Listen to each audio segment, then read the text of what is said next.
enemmän tai vähemmän kohdannut toisiaan jo karting-aikoina, koska kaikki on kuitenkin näitä karting-ukkoja, niin jossain vaiheessa ne on jo keskenään taistellut tuolla maailman turuilla kartingissa.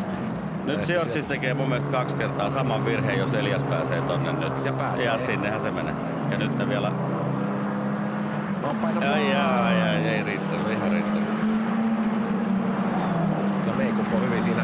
Se on siinä oottelee, joo. Oottelee vaan, mitä noin 2 tekee ja sitten on oikeastaan Meikup niin siellä poimimassa niitä marjoja.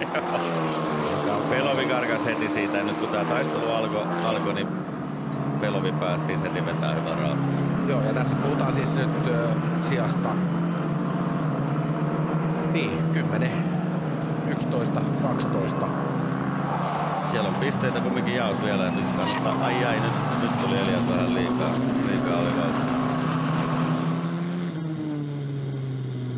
2 minuuttia kellossa aikaa jäljellä. Lundgaard, Puhakka, Lovera, Smoljar, Haapalainen, Nikita Molekov, Sami-Matti Drugenia ei ole itse asiassa. Sami-Matilla on ollut semmoinen kisa tänään, että ei ole TV-aikaa ei ole hirveästi tullut, koska on ollut tuolla ihan niin kuin omilla paikoillaan. Sami-Matilla 3,8 sekuntia matkaa eteen ja Bet Viska on takana 5,7 sekunnin päässä. Niin Sami-Matti on saanut ajaa ihan niin kuin... Se on laittanut lumpakalle ja elevaa. Joo, se on niin vapaita harjoituksia vetelisi. Tää on Sami-Matilla ollut hyvä viikko. Ja sieltä Elias Niskasella uudestaan yritys ja nyt se taitaa sitten tuottaa tulosta vai tuottaako Georgesin kanssa rinnan tuloa. Ja nyt tilannetta hyväksi.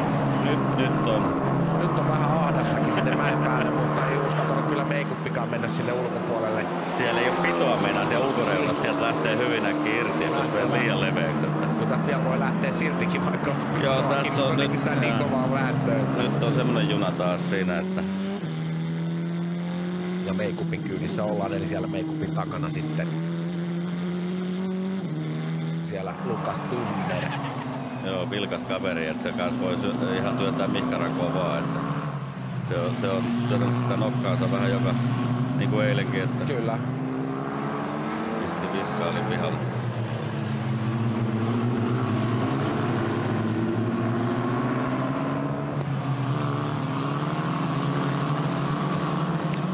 Joo, Sami Matis sen verran, että hyvä viikonloppu ollut, että nuori kaveri ja on niin kuin opettelee lajia vastaan, on ihan keltanokka vielä, mutta hyvät otteet ja niin kuin nyt taas ehjä kilpailu ja tähän asti ainakin ja pisteillä. Tässä menee sitten kilpailun kärkimies se Christian Lundgaard. Taistelee ehdottomasti tällä kaudella tämän sarjan mestaruudesta, se on ihan fakta, mutta toisaalta kausi on vielä sen verran nuoria startteja niin paljon, että siinä on monta muutakin ukkoa, jotka vielä mestaruudesta kamppailee, muun muassa tietysti suomalaiskuljettajia siinä joukossa on mukana. Lundgaard on nopea kaveri, mutta se asia, missä Lundgaardin pitää itse parantaa itseään, niin on niin kuin se, että lukee näitä tilanteita radalla, että on vähän just niin kuin punaisen lippuun päin ajamista ja on ollut harjoituksissa vähän samanlaisia, että se on vähän niin kuin vapaa lintu, että se ei meinaa niin kuin muistaa, mitä nämä säännöt tarkoittaa täällä ja jos sä haluat tässä lajissa mennä eteenpäin, niin sun pitää ymmärtää, mitä ne liput tarkoittaa ja miten täällä toimitaan. Että se kun lähtee tuosta ylöspäin, niin siellä vaan tiukkenee kaikki rangaistukset ja muut, että on ne meilläkin kovia, että mutta siellä ne on vielä tarkempia. Kilpailun viimeinen kierros on käynnissä. Christian Lundgaard 4,6 sekuntia on johtomarginaalia, kun tämä tanskalaiskuljettaja lähtee kisan viimeiselle tai kiertää kisan viimeistä kierrosta jo tuolla suolenkillä. Ja tässä se näkyy ihan silmälläkin tuo ero. Juuso Puhakka ei pysty tänään vastaamaan, mutta on ottamassa palkintokortin paikan. Ja Xavier Lovera osoittaa, että ei turhaan tullut tänne Ahvenistolle tai mikään turha mies ei tullut vahingossa pistejohtajana tänne, vaan kyllä niitä pinnoja osaa Loveraakin kerätä ja tänään niitä tulee sitten, tai on tulossa ainakin tuollainen turvallinen 3. sijan tuoma pistepotti, kun ruutulipulle Christian Lundgaard voittaa kisan sitten Juuso Puhakka linjan yli 2. Ja 3. Xavier Lovera ja tiukan taistelun jälkeen sitten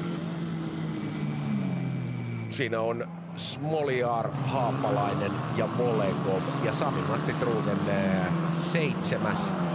Sitten sieltä tulee Bent Viskaal, Mikael Belov ja sitten toi tiukka ryhmä siitä.